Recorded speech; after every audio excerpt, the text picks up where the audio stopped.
So my presentation today is accessible theming with Granite. Talking a little bit about what Granite is, but Granite is a project that I'm working on. It's in development, so as long as people are interested, I'd love to have collaborators. If you have feedback or suggestions, I'm really open to that, and I'd love to hear people's thoughts on it.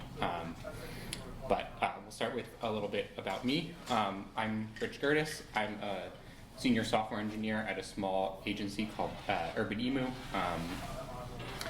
I mostly work on back-end development, doing back-end work, and as a back-end developer at a small agency, oftentimes front-end work is something that you do. You end up being full stack, and there's a variety of different approaches to doing projects, and we find at our team that one of the biggest time sinks that we have is theming and site development. So one of the questions is what makes Drupal development hard? As a senior team member, I'm involved with proposals and estimates and quotes. So I was curious what you all think are some of the hardest things about your project with Drupal that you guys struggle with. Any thoughts? Aside from everything. There you go. Updates, obviously. Yeah. Pain points. Local environments. Yeah, local environments. Change requests. Any requests from the client? Yeah. So some of the things that I've identified in the past are, Drupal's complicated. It's not something that's easy for junior developers to pick up, especially the theming system. When you're building things, but also the concepts. There's so many concepts in Drupal: plugins, hooks, events. As I said, module updates, Drupal core updates. Up into major versions. Custom development in general can be a challenge if you're not, experienced with the back-end technologies. Integrations are something that I've heard brought up. But what I want to focus on today is theming and accessibility, because that I think is probably the biggest impact that we have, right? When you're working on a new project and you're starting from scratch with a theme, without a brand, without an identity, there's a lot of work that goes into building out that first theme, getting everything to work as expected, and oftentimes what comes out of Drupal starter kit or what you get out of Bootstrap or Tailwind isn't accessible out of the box. So that's something that I wanted to work on and try to address within our projects, and ultimately within hopefully Drupal as a software platform. So the way I look at it is that Drupal theming isn't hard, or theming in general isn't hard, but starting from scratch, it's starting from zero every time. That really is that challenge that we struggle with. And it would be great if there was something out there that could make that easier. And that's where this idea for this framework, Granite, came in. So what is Granite? What is it? The idea behind Granite is that Granite is a framework focused on branding and consistency to try to eliminate the work that you have to do creating a site, right? When you build components, you have to create padding around them, making things look, consistent with your brand. The idea behind the framework is to provide that base layer in a consistent way that makes things easier for you as a developer, so that you're not working with utility classes, adjusting padding on every element to try to get things to look the way you want. Ideally, they should just work out of the box. And especially when it comes to content editors, right? If you set up paragraph types, you don't want to burden the content editors with figuring out the exact padding that you're wrapping a card with or styling on that. So the goal with the framework is to try to simplify that so that you need less of those small tweaks in page content and layouts. So I've been working on this project. I'm calling it the Granite Framework. It is a CSS framework or ecosystem, and it includes some CS stuff as well as some JS and other extensions. The idea with the framework is to build it around semantic HTML5 from the ground up, making sure that you're using components, modern technologies like CSS Grid and Flex where possible. Additionally, focusing on accessibility through either semantic HTML or following guidelines and suggesting templates that come with ARIA rules, ARIA roles, ARIA tags, all those attributes out of the box, so you don't have to really think about implementing those in your website, and you can be accessible to both screen readers. The other part is there's a set of libraries that I've been working on. One of them is a CSS mixin, or a SCSS mixin that provides color contrast calculation. So you give it a color, it'll tell you what the correct background or foreground color is for that color, so you don't have to think about, oh, should the text on this be white or black? The idea is the framework should take care of that for you with your color palette. Mentioned ARIA attributes and labels and semantic tags. The other idea is to separate the idea of theming and layouts from the actual aesthetics of your website.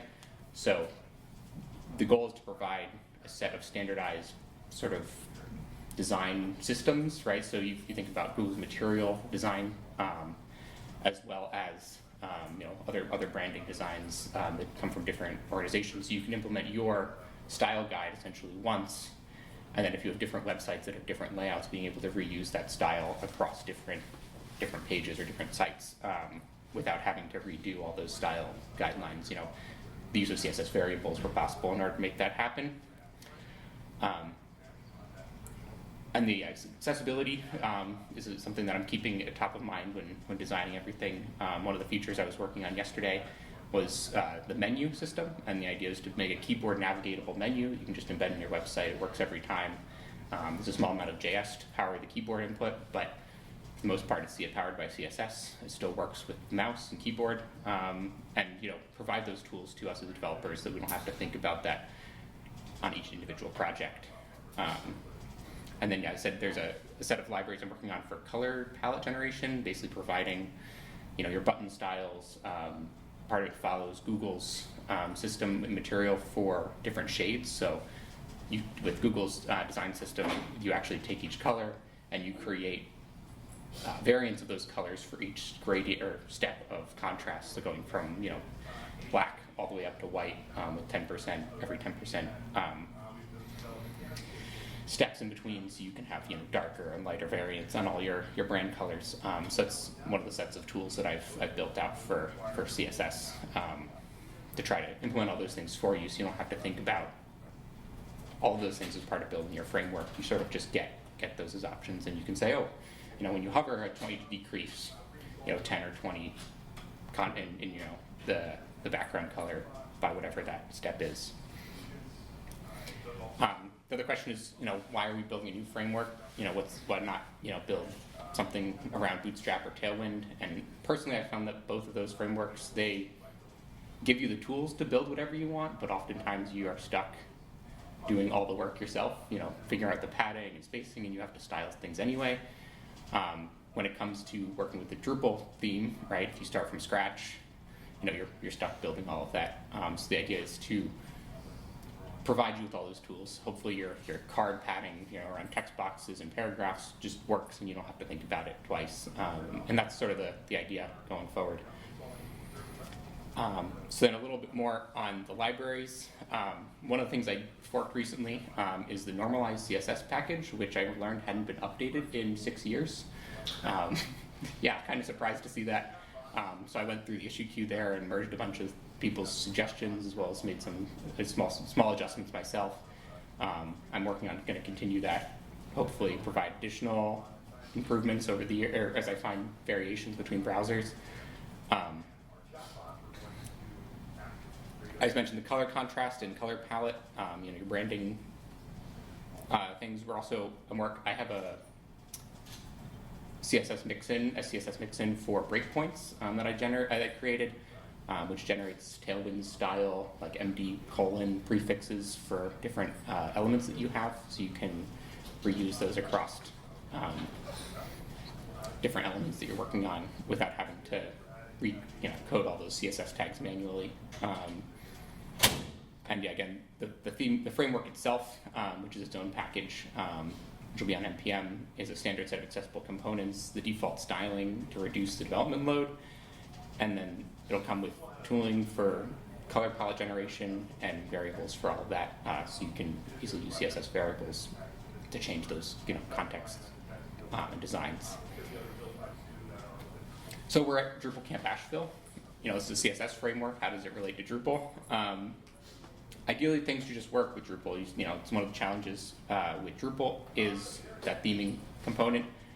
So my goal is to provide a set of tooling for us as Drupal developers to be able to produce websites that are accessible, that are easy to use, that have some of the work already done for us that we can, collaborate together and share.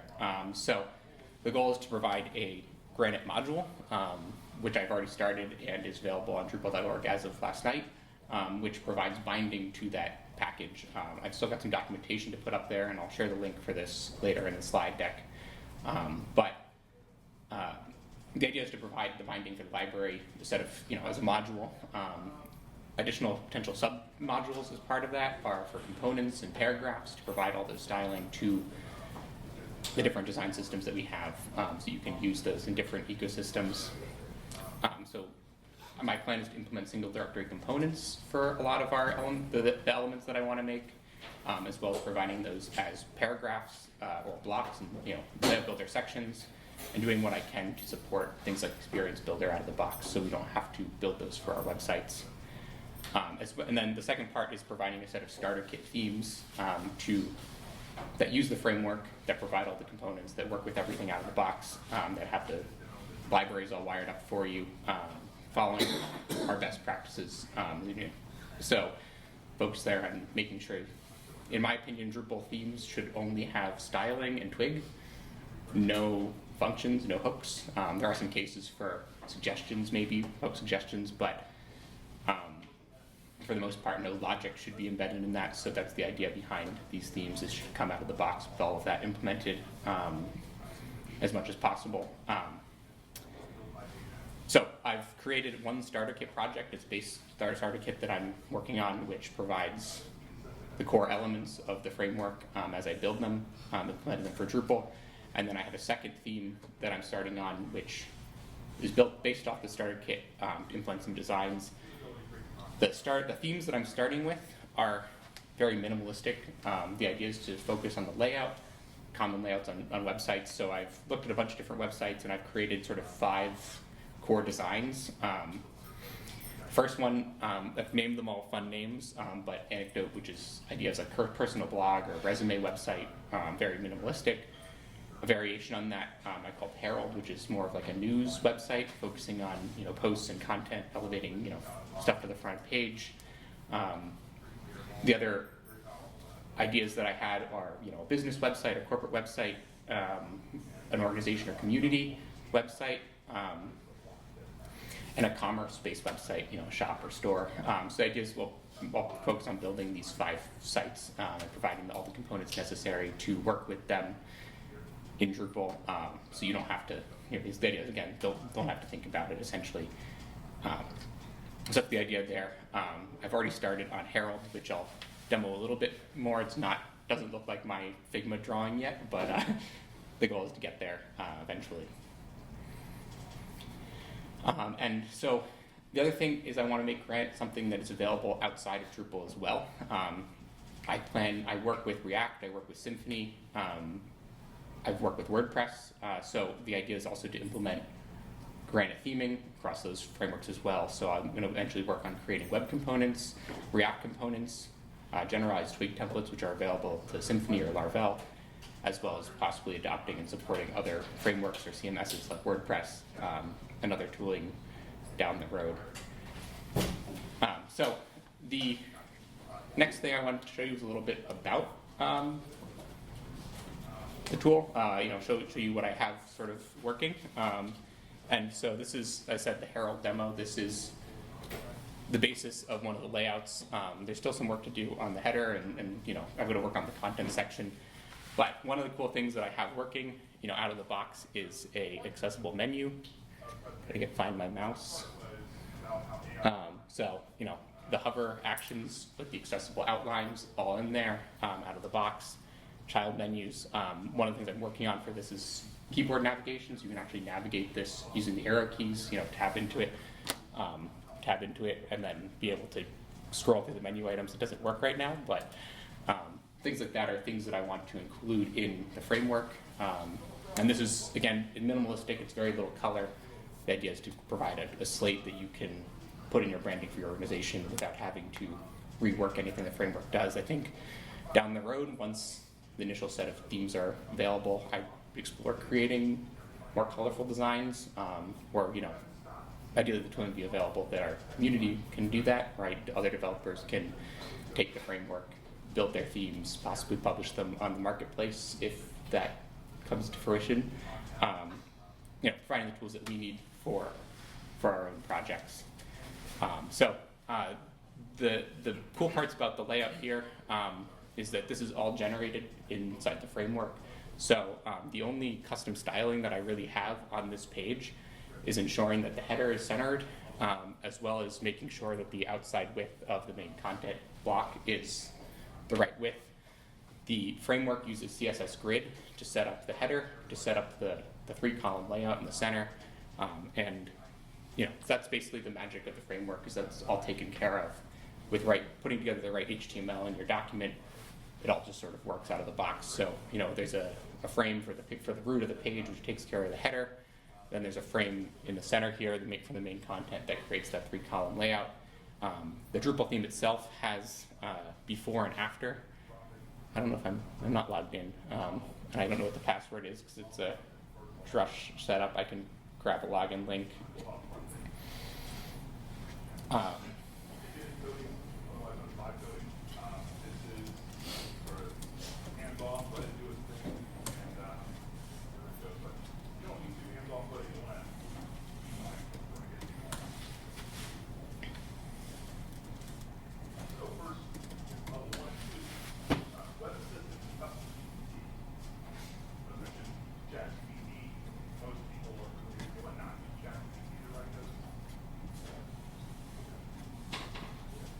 Where's my mouse again? Okay, yeah, so very simple. You're still right across. This, in most of these demos that we're having moving forward, there's a particular prompt. So there's a set of instructions. This is what you're a developer. And there's the same prompt that I'm saying all of this. So I'm just trying to demo the regions within the page that we have set up, or I have set up for the theme, for the starter kits. But basically the goal is to provide across the different frameworks the ideal regions. So a ribbon at the top if you want that, different regions inside of the header. If you want to have, side menus or different menus there.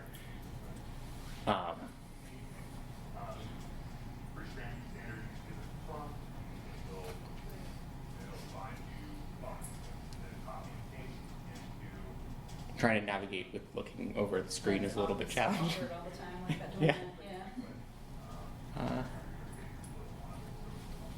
So here you can see that there's a bunch of different regions. At the top of the site, you've got a bunch of regions for all the menu, all the help boxes.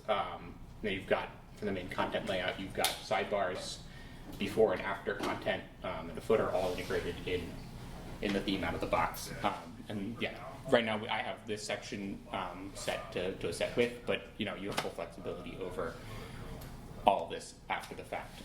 So yeah, the idea is to provide different functionality and different theme variations like this. Because we have different projects, we have different needs, and starting with a base theme for every project is not going to help us on all cases. So that's sort of the idea here. So the last thing I wanted to talk about was sort of the project roadmap, sort of what I'm planning for the project. And so that includes, as I said before, single directory components and providing paragraphs and block configurations and templates to be able to support those and layout builder, paragraph layouts, possibly in the future experience builder.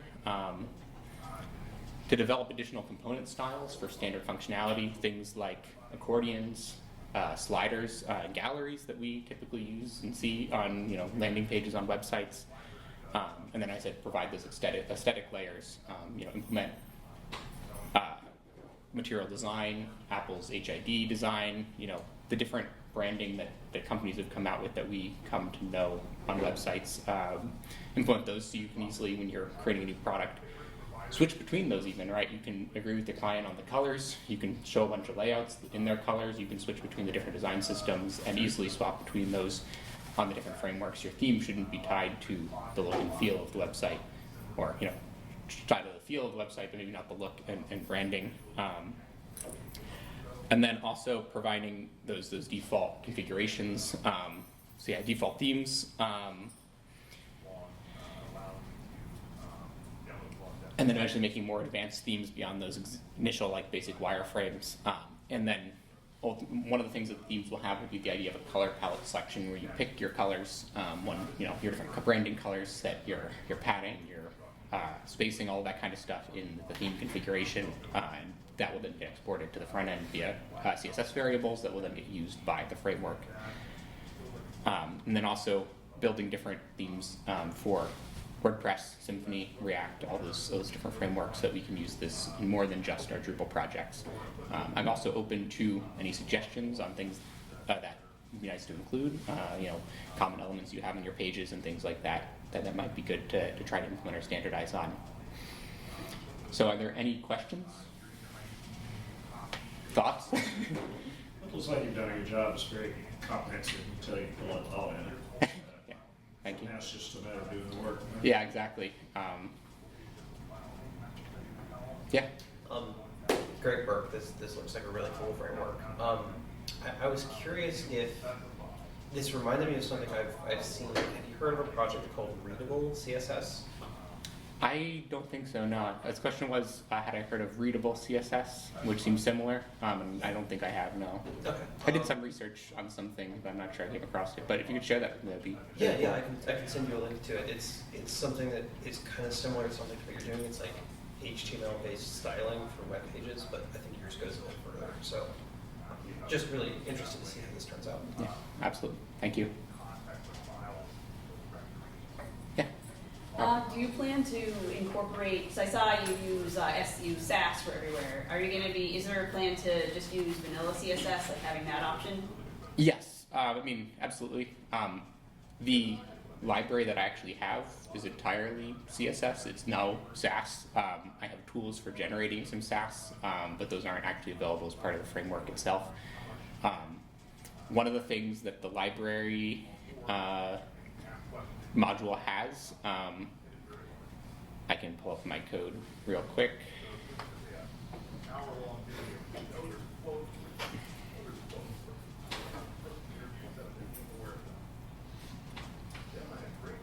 And I'm also curious about your color contrast library and stuff too, if you have that. Yeah, I don't know if I have that available at the moment, but I can pull it up. The source is available on GitHub, and I'll share the link in a second. So the one thing about the Granite module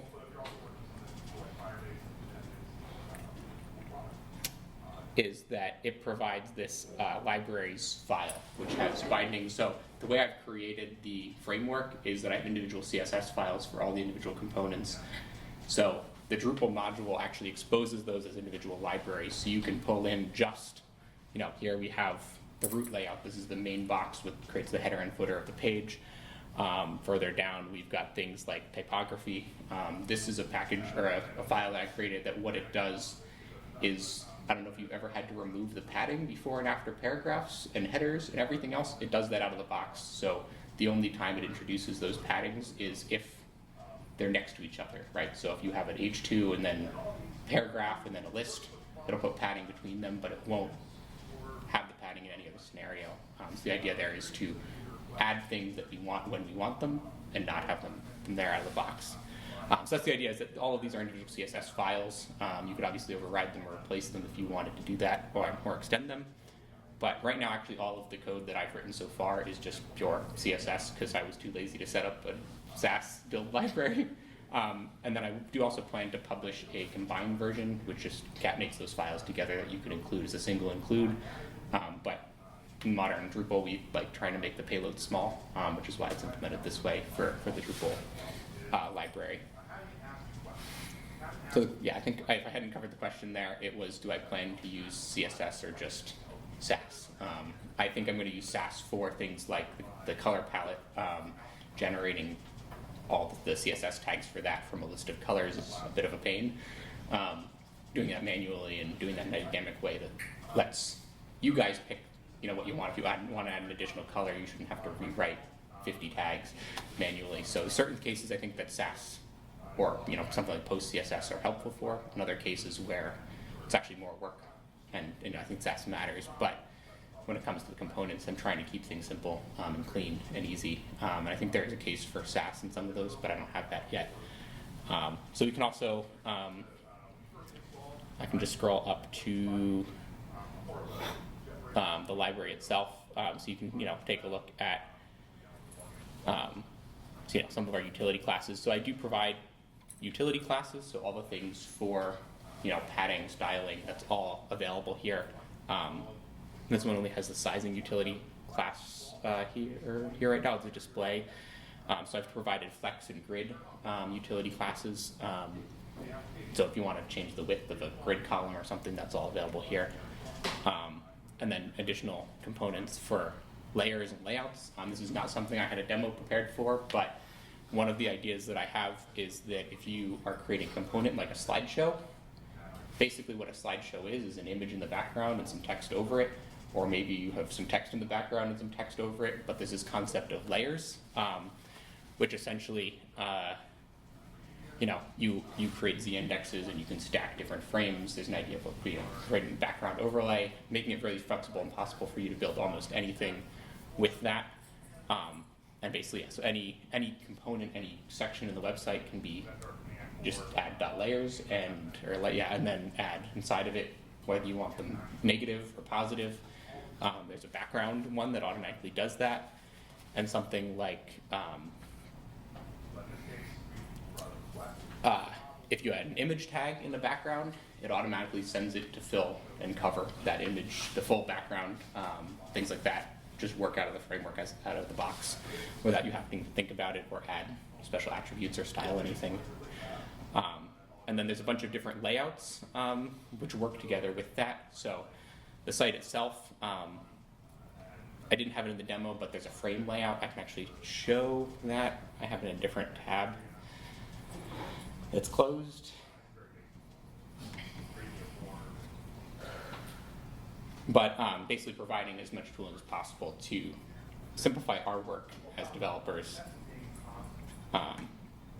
So this is my sort of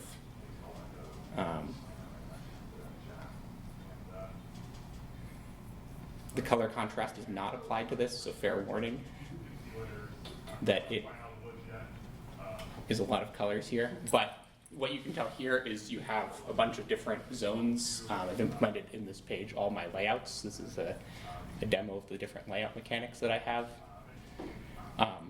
So you have fixed header. There's a fixed footer down here at the bottom in red. So it's a frame around the website. Something like an application might want that fixed area. Then you've also got the header, the footer. I'm demonstrating here the column layout, where you have a 4-column layout. Both horizontal and then adding boxes to something. This is a demonstration down here of the layers, where you've got a background and then you've got that overlay with the text on that. And then there's this light blue section is what I call the zone layout, where I've actually created a 3x3 grid, and you can add top, bottom, left, right as classes, and it will use grid to place those things in the right location. So if you want to show something on half a screen or something in a section of your website, you have the zone layout, which would let you put headers and footers in basically any box within a part of your website. So that's sort of the idea of the framework, is that this can then be applied to, if you have a slider, you just add this on the slide, put the zone layout in, you can put a bottom. So that's what this card does. It actually uses that bottom zone layout to create that overlay on the text, and you don't have to think about styling that or positioning that yourself. So this doesn't look great because it's just me playing with the different regions, but that's the idea with the different components. So that's the idea with the different elements here, is to try to build as much as possible as single CSS files. And then I had one more slide, which is the links. So I do have a domain, it's libgranite.com. That page does not have anything in it. It's parked by my own domain. But I'm planning on putting up a website there with some basic information, documentation on the components and how to use it. And then I do have a GitHub for the project, which is github.com/libgranite. So that has a couple of the components already available on there. Some of the libraries are posted on NPM, I'm planning on posting everything there once things are ready to be shared. And then the Drupal library and the 2 Drupal themes are also available on Drupal.org. The pages for them are very minimalistic at this point. I have to add and flesh out some of the documentation. I posted them this week. But that's sort of the state of things right now. So I'm happy to have collaborators if anyone's interested in being part of the project or sharing your thoughts or helping out. I'd love to have some people working with me. Sounds like a good idea for the reciprocity board. I was planning on that, yes. Amy June said it would be a good idea for our reciprocity board, sharing that as a request there.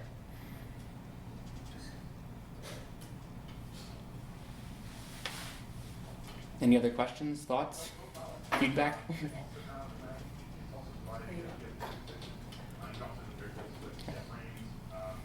Thank you guys for coming. Hope you enjoyed it.